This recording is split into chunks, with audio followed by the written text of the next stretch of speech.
Birov jim turgan mushukni tosh bilan urdi. Haligi mushuk dotdida o nandaroqqa borib to'xtab qarab turibdi tosh otganga. Ana shu qarab turishidan nima deyotganligini tushunasiz. Nima deyapti? Nimaga urding meni?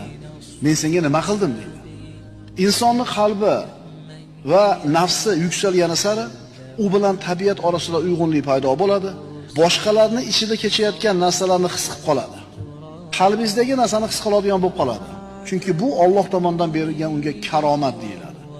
Karomat haq birodarlar. Karomat nima? G'ayri oddiy ishlar, tabiat qonunlariga teskari bo'lgan ishlar, insonda aqli lol qoladigan ishlar. Agar g'ayri oddiy ishlar payg'ambarlarga berilsa, bu mo'jiza deyiladi. O'zlarining payg'ambarligini isbotlashlik uchun berilgan dalil.